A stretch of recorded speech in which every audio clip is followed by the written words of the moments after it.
नमस्कार, सुप्रभात। एक बार फिर से बहुत स्वागत है आपका। तो बुलेटिन में बात कर लेते हैं छत्तीसगढ़ की खबरों की। तो आपको बता दें कि छत्तीसगढ़ में लोहारीडीह कांड को लेकर बवाल थमा नहीं है। इसी बीच अब हसदेव में पेड़ों की कटाई और आदिवासियों के ऊपर लाठीचार्ज को लेकर बवाल मच गया। कांग्रेस अब इन दोनों मुद्दों को लेकर सरकार को घेरने की तैयारी में है।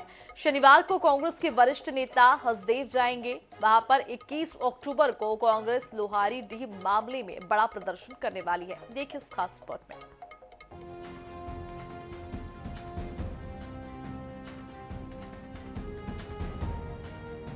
छत्तीसगढ़ में बलौदाबाजार हिंसा से लेकर लोहारीडीह में 3 मौतों के मामले में कांग्रेस लगातार हमलावर बनी हुई है।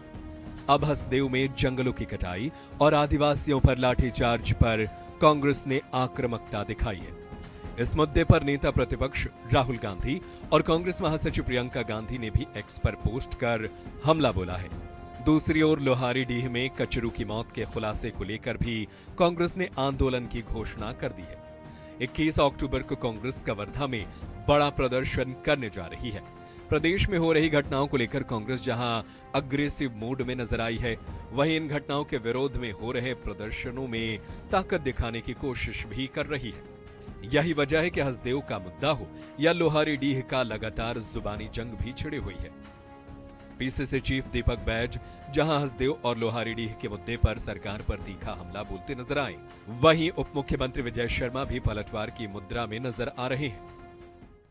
कांग्रेस पार्टी, छत्तीसगढ़ कांग्रेस पार्टी इस मसले को गंभीरता से ले रही है और संभवतः कल 19 तारीख को हमने निर्णय लिया है कि छत्तीसगढ़ कांग्रेस कमेटी और हमारे विधायक साथियों के साथ हम हसदेव में जिस तरह से वहां के आदिवासियों के साथ लाठीचार्ज हुआ, कई घायल हैं, उनसे मिलने जाएंगे, उनसे चर्चा करेंगे। निश्चित रूप से हमारे नेता माननीय राहुल गांधी जी ने ट्वीट कर और माननीय प्रियंका गांधी जी ने भी ट्वीट किए हैं और सरकार को जिम्मेदार ठहराए हैं। जो आश्चर्य है इस विषय का, वो प्रदेश के अध्यक्ष हैं, उनको ध्यान है कि नहीं है। जिस विषय पर राजनीति करने की कोशिश कर रहे हैं उस पर जांच के आधार पर कार्रवाई हो चुकी है भाई।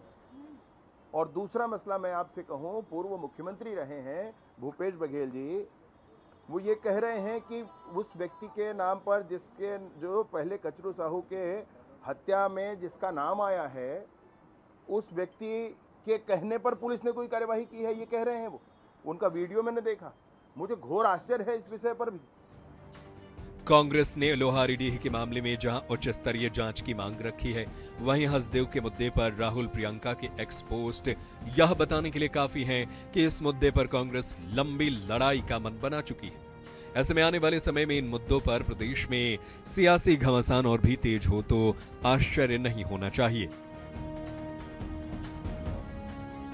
गौरव शर्मा, आनएस 24/7, रायपुर। और भिलाई में लघु उद्योग भारतीय कार्यशाला का आयोजन किया गया, जिसमें कि प्रदेश के सीएम विष्णुदेव साय ने शिरकत भी की। सम्मेलन में मध्य प्रदेश और छत्तीसगढ़ के उद्योगपतियों ने हिस्सा लिया। सीएम साय ने आश्वासन दिया है कि आने वाले समय में नया रायपुर में लघु भारतीय उद्योग के लिए एक कार्यालय का स्थापना किया जाएगा। आपको बता दें कि एमएसएमई इकाई लद्दाख से कन्याकुमारी तक कार्यरत है। पूरे देश में 1000 इकाइयां हैं और 65,000 से ज्यादा सदस्य हैं। पर एक दिवसीय सम्मेलन का आयोजन किया गया है, जिसमें लघु उद्योग भारती के हमारे मध्य प्रदेश और छत्तीसगढ़ दोनों प्रदेश के पदाधिकारी उपस्थित हुए हैं और भारी संख्या में दोनों प्रदेश से उद्यमी भी हैं। और निश्चित रूप से लघु उद्योग भारती की पूरे देश में 1000 इकाइयां हैं और 65,000 से ज्यादा सदस्य हैं। और ये लघु उद्योग भारती हमारे जो एमएसएमई के जो छोटे छोटे उद्योग धंधे करने वाले हैं, उनको मतलब प्रोत्साहित करने का काम करती हैं। और हमको लगता है कि ये जो सम्मेलन यहाँ पर आयोजित हुआ है, इससे निश्चित रूप से हमारे प्रदेश को लाभ होगा। और छत्तीसगढ़ पुलिस को राष्ट्रपति का पुलिस कलर्स प्रदान किए जाने की स्वीकृति पर सीएम साय ने हर्ष व्यक्त किया है और राष्ट्रपति द्रौपदी मुर्मू को धन्यवाद ज्ञापित किया है। आपको बता दें कि ये सम्मान छत्तीसगढ़ पुलिस की माओवाद कानून व्यवस्था और आंतरिक सुरक्षा के क्षेत्र में अद्वितीय सेवा और शौर्य का प्रतीक है। इससे हमारे पुलिस बल का मनोबल बढ़ेगा और वो राज्य की सुरक्षा के लिए और भी उत्कृष्ट कार्य कर पाएंगे।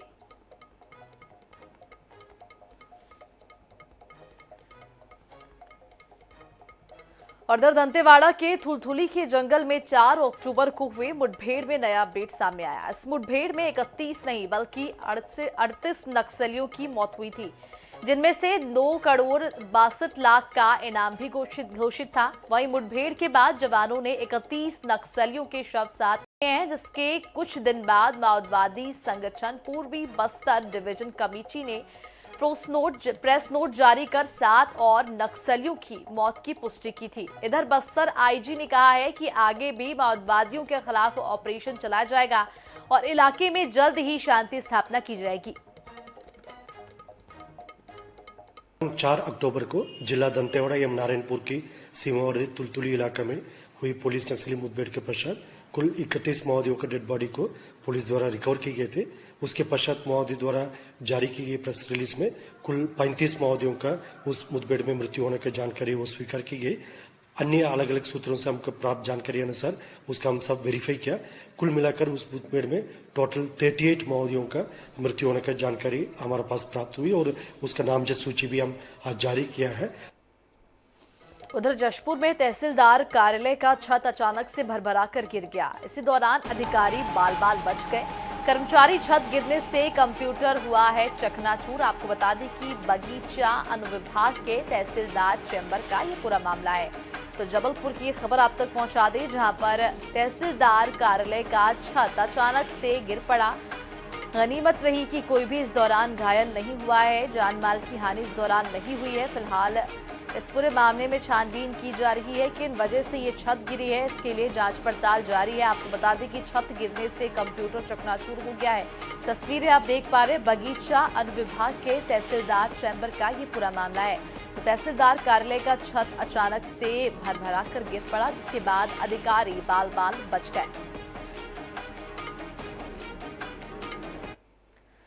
और राजधानी रायपुर दक्षिण उपचुनाव को लेकर बड़ी खबर सामने आई है। कांग्रेस नेता और इस सीट से मजबूत दावेदार मानी जा रही राजीव वोरा ने अपनी दावेदारी से इनकार किया है। हालांकि चर्चाओं में था कि इन्होंने दावेदारी की थी। आईएनएच न्यूज से खास बातचीत में राजीव वोरा ने कहा है कि कांग्रेस पार्टी में टिकट वितरण के लिए पारदर्शी और लोकतांत्रिक सिस्टम है। प्रदेश प्रभारी सचिन पायलट और पीसीसी चीफ दीपक बैच के रहते किसी को दावेदारी की जरूरत नहीं है। पार्टी जीत की क्षमता वाले योग्य प्रत्याशियों को टिकट देगी। साथ ही रायपुर दक्षिण में कांग्रेस की संभावनाओं को लेकर राजीव वोरा ने कहा है कि पार्टी ने काफी पहले से अपनी तैयारियां शुरू कर दी थी। विधानसभा के सभी 254 बूथ पर कार्यकर्ता पहुंच चुके हैं। साथ ही सभी वार्डों के लिए प्रभारियों की तैनाती भी कर दी गई है। पार्टी पूरी मजबूती के साथ इस बार चुनाव लड़ेगी। साथ ही खुद के चुनाव लड़ने को लेकर राजीव वोरा ने कहा है कि पार्टी अगर अवसर देगी तो पूरी मजबूती के साथ वो चुनाव लड़ेंगे। साथ ही प्रदेश की जनता सरकार के कामकाज से परेशान है, इसका असर चुनाव परिणामों में भी देखने को मिलेगा। राजीव वोरा ने दावा किया है कि इस बार कांग्रेस की जीत होगी। दक्षिण के दंगल के लिए कांग्रेस ने अपनी तैयारियां तेज कर दी। इस बीच सबकी निगाहें जो है वो कांग्रेस के प्रत्याशी पर टिकी हुई है। कई दावेदारी, कई नाम निकलकर सामने आए, लेकिन सबसे महत्वपूर्ण नाम जो है वो राजीव वोरा का है। वे इस वक्त हमारे साथ हैं, उनसे जानने की जरूर कोशिश करेंगे। सारे नामों में सबसे चर्चित नाम के रूप में आपका नाम सामने आए, क्या कहेंगे आप और कितनी तैयारी है? देखिए, दावेदारी जैसी कोई बात नहीं है। कांग्रेस में सालों से बहुत सी प्रजातांत्रिक और पारदर्शी तरीके से प्रत्याशी चयन की प्रक्रिया रही है और विशेषकर छत्तीसगढ़ में सचिन पायलट जी जैसे योग्य और अनुभवी प्रभारी महामंत्री के रहते और जिस प्रकार से तटस्थ और मजबूत नेतृत्व दीपक बैज यहाँ दे रहे हैं, ऐसी स्थिति में दावेदारी जैसी बात करना निरर्थक है। जिस भी प्रत्याशी की जीतने की सर्वाधिक संभावना होगी, पार्टी उसे अवसर देगी, सब मिलकर उसे जिताने का काम करेंगे। आपकी भी, लेकिन नाम तो आपका भी है, तो क्या आप इस संबंध में देख पा रहे हैं कि आपको अगर टिकट मिलता है तो कितनी मजबूती के साथ आप चुनाव मैदान में उतरेंगे? देखिए, कांग्रेस की तैयारी एक महीने भर से चल रही है। स्पष्ट है, 4 ब्लॉक, 19 वार्ड, 254 बूथ और 1387, लगभग 1500 से 2000 लोगों की टीम दीपक बैज जी ने इन पिछले अपने 15 दिनों के प्रयास में तैयार कर ली है और पूरी मजबूती से कांग्रेस पार्टी इस चुनाव को लड़ेगी। प्रत्याशी चुनाव नहीं लड़ता, कांग्रेस पार्टी चुनाव लड़ती है। प्रत्याशी पार्टी जो भी तय करे, सब मिले से जिताने का काम करेंगे। कितनी अनुकूल परिस्थितियां देख पा रहे हैं, क्योंकि पिछले 3-4 दशकों में और 8 चुनावों में कांग्रेस अलग अलग प्रत्याशियों पर विश्वास की, संगठन ने कई प्रयोग भी किए लेकिन प्रयोग सफल नहीं हो पाए। इस बार ऐसी कौन सी अनुकूल परिस्थितियां आप देख पा रहे हैं? कानून व्यवस्था पूरी तरह चौपट है। अगर हम थानों को देखें, थानों की जिम्मेदारी ये होती है कि थाना क्षेत्र के लोगों की सुरक्षा की जाए। यहाँ थानों में लोगों की हत्या हो रही है, हत्या कर रही है, पुलिस वाले उस हत्या में शामिल हो रहे हैं। ऐसी स्थिति में जनता अपने आप को पूरी तरह असुरक्षित महसूस कर रही है। बहुत असंतोष है। सरकार के प्रति जो असंतोष जनता के मन में उभर कर इस चुनाव के सामने आएगा। मेरा अंतिम सवाल इस बात को लेकर, ठीक है आप कह रहे हैं कि आपकी दावेदारी नहीं है, पार्टी जो फैसला लेगी वो आपको स्वीकार होगा। पार्टी अगर आपको अवसर देती तो आप कितनी मजबूती के साथ मैदान में उतरेंगे? पूरी मजबूती के साथ मैदान में उतरेंगे। मुझे उतरने में कोई संकोच ही नहीं है, कोई चिंता परेशानी नहीं है, क्योंकि इतनी मजबूत टीम प्रदेश कांग्रेस कमेटी में दीपक बैज जी के नेतृत्व में, सचिन पायलट जी के दिशा निर्देश मार्गदर्शन में तैयार हो जी। कोई भी प्रत्याशी उतरे, पूरी दमदारी के साथ इस विधानसभा में कांग्रेस पार्टी अपना चुनाव लड़ेगी। जीतेगी? बिल्कुल जीतेगी। तो ये राजीव वोरा जी का साफ तौर पर कहना है कि उनकी अपनी कोई दावेदारी नहीं, लेकिन पार्टी अगर नेतृत्व अवसर देता है तो जरूर पूरी मजबूती के साथ मैदान में उतरेंगे। और अनुकूल परिस्थितियां इसलिए भी बनी क्योंकि राज्य सरकार की जो कामकाज है उससे जनता नाखुश है, इस बात का दावा करते हुए नजर आ रहे हैं। कैमरामैन इकराम कुरैशी के साथ गौरव शर्मा, INS24/7 रायपुर। और चलिए इसी बीच राजधानी रायपुर से आप तक बड़ी खबर पहुंचा दें, जहां पर 20 अक्टूबर की भाजपा प्रत्याशी की घोषणा हो जाएगी। आपको बता दें कि दिल्ली में केंद्रीय चुनाव समिति की बैठक होने वाली है, जिसके बाद भाजपा प्रत्याशियों के नामों का ऐलान हो जाएगा। रायपुर दक्षिण से प्रत्याशी के नाम पर मोहर लगेगी। प्रदेश प्रभारी नितिन नबीन, प्रदेश अध्यक्ष किरण सिंहदेव होंगे शामिल, साथ ही प्रदेश संगठन महामंत्री पवन साय बैठक में शामिल होंगे। तो ये बड़ी खबर आप तक पहुंचा दें, जहां पर दिल्ली में केंद्रीय चुनाव समिति की बैठक होगी, जिसके बाद रायपुर दक्षिण उपचुनाव को लेकर प्रत्याशी के नाम पर मुहर लग जाएगा। प्रदेश प्रभारी नितिन नबीन, प्रदेश अध्यक्ष किरण सिंहदेव इस बैठक में शामिल होंगे। प्रदेश संगठन महामंत्री पवन साय भी इस बैठक में शामिल होंगे। 20 अक्टूबर को भाजपा प्रत्याशी की घोषणा कर दी जाएगी। तो दिल्ली में ये बैठक होने वाली है, केंद्रीय चुनाव समिति की ये बैठक होगी, जिसमें रायपुर दक्षिण के प्रत्याशी के नाम का ऐलान कर दिया जाएगा। प्रदेश प्रभारी नितिन नबीन, प्रदेश अध्यक्ष किरण सिंहदेव इस बैठक में शामिल होंगे। प्रदेश संगठन महामंत्री पवन साय भी इस बैठक में शिरकत करेंगे। और रायपुर दक्षिण उपचुनाव के लिए नामांकन की प्रक्रिया शुरू हो चुकी है। हालांकि कांग्रेस और भाजपा अब तक प्रत्याशी चयन नहीं कर पाई। दूसरी ओर कांग्रेस ने प्रत्याशी कैंडिंग को लेकर हड़कंप मच गया है। कांग्रेसी कार्यकर्ता बाहरी प्रत्याशी के विरोध में उतर आए हैं। देखिए इस खास रिपोर्ट में।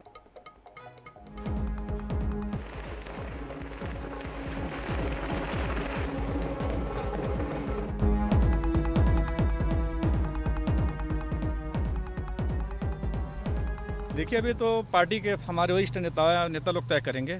और रही बात पैराशूट की, तो आप लोग को कहना सही कि पैराशूट लैंडिंग में जो क्षेत्र के कार्यकर्ता हैं, जो हमारे जो कांग्रेस के कार्यकर्ता हैं, उनका मनोबल टूटता है। हम नहीं चाहते कि हमारे कांग्रेस कार्यकर्ताओं का मनोबल टूटे, जो हमारे से जुड़ा हुआ है, जो क्षेत्र के हमारे कांग्रेस के दक्षिण विधानसभा से लगातार जो सक्रिय है, ऐसा प्रत्याशी हम दक्षिण विधानसभा चाहते हैं। रायपुर दक्षिण विधानसभा के कांग्रेस नेताओं का दर्द आपने सुना, जो कह रहे हैं पैराशूट लैंडिंग में कार्यकर्ताओं का मनोबल टूटता है।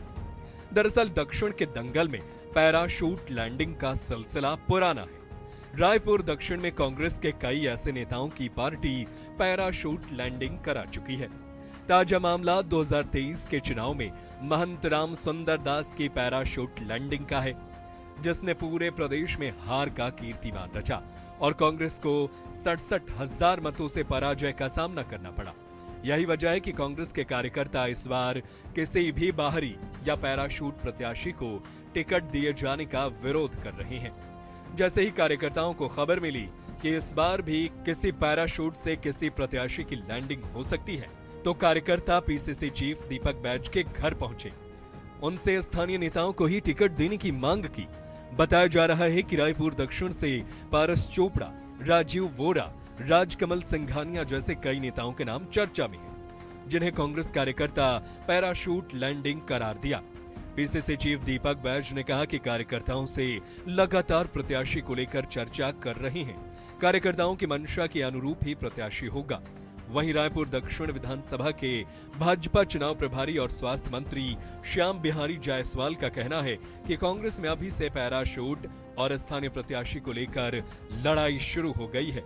ऐसे में दक्षिण में भाजपा ऐतिहासिक मतों से जीतेगी। बिल्कुल कार्यकर्ता का मंशा है और हम लोग इसके लिए लगातार अभी मंथन और चर्चा कर रहे हैं। तो लगातार सीनियर नेताओं से चर्चा करने के बाद कार्यकर्ताओं के भावना के अनुरूप ही अब वहां पे प्रत्याशी पोह में कांग्रेस उलझी हुई है।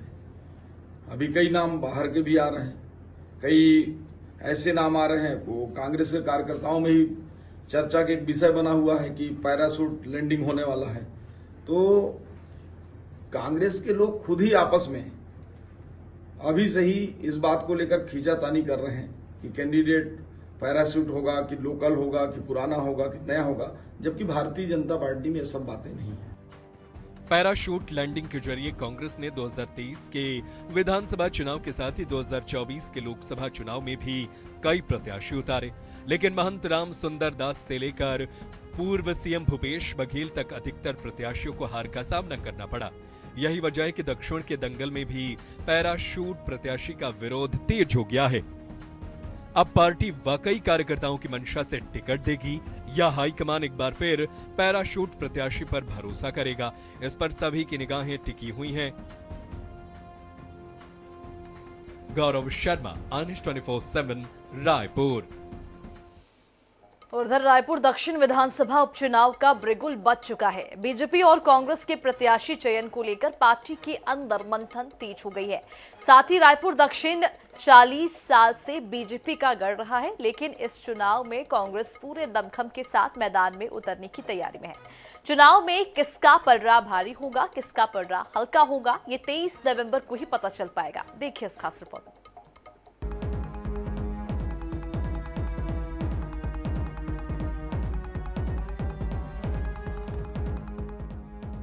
रायपुर दक्षिण विधानसभा सीट पर भाजपा का सालों से दबदबा बरकरार है। अब देखना ये है कि जो विरासत जीत की बृजमोहन अग्रवाल ने खड़ी की है वो बरकरार रहती है या फिर कांग्रेस कोई करिश्मा कर जाती है। बीजेपी और कांग्रेस के प्रत्याशी चयन को लेकर पार्टी के अंदर मंथन तेज हो गया है। भाजपा और कांग्रेस दोनों ही पार्टियों ने चुनाव के लिए अपनी रणनीति तय कर ली है। भाजपा मोदी की गारंटी से ही चुनाव लड़ेगी, वहीं कांग्रेस प्रदेश में बिगड़ी कानून व्यवस्था व राज्य शासन की नाकामियों को लेकर लड़ेगी। देखिए, हम लोगों की तैयारी पहले से भी थी और आप लोग देखे होंगे कि लगातार हम लोगों ने बैठ के भी लिया और नीचे में बूथ स्तर तक के हमारे कार्यकर्ता तैयार हैं। परसों घोषणा हुई है चुनाव की तारीखों की। कल ही हमारे माननीय संगठन महामंत्री जी और मैं और हमारे वरिष्ठ नेता लोग सभी लोग कल हमारे एकात्म परिसर में बैठक भी हो चुकी है।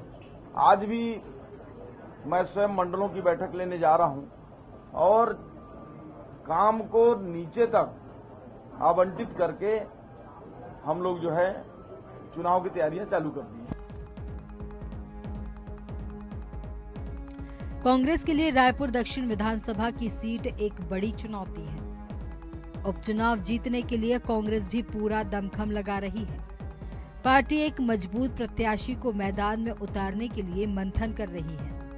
पार्टी के नेता व रणनीतिकारों का भी कहना है कि उपचुनाव में उन्हें सीधे सरकार से ही जूझना होगा। कांग्रेस प्रदेश में बिगड़ती कानून व्यवस्था और भाजपा सरकार के 10 माह की विफलताओं को मुद्दा बनाकर जनता के बीच जाएगी। 10 महीने की विफलता, इस सरकार की कमियां, इस सरकार की नाकामी हमारे पास सबसे बड़ा हथियार है, सबसे बड़ा मुद्दा है। इसलिए हमारे पास मुद्दों की कमी नहीं है। निश्चित रूप से दक्षिण विधानसभा उपचुनाव में कांग्रेस मजबूती के साथ लड़ेगी और जेन्युइन और जनता के मुद्दों को लेकर लड़ेगी। उपचुनाव को लेकर भाजपा के साथ साथ कांग्रेस भी तैयारियों में जुट गई है। रायपुर दक्षिण सीट पर अब भाजपा को बनाए रखने की चुनौती है। वहीं कांग्रेस हर हाल में इस सीट को जीतकर कब्जा जमाना चाहती है।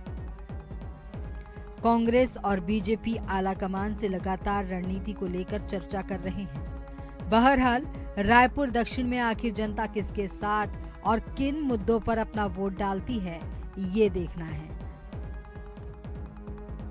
रायपुर से स्वप्निल गौरखेड़े की रिपोर्ट, INH 24/7। और इसी के साथ फिलहाल इस बुलेटिन में इतना ही। देश और दुनिया की तमाम खबरों के लिए बने रहिए INH 24/7 के साथ। नमस्कार।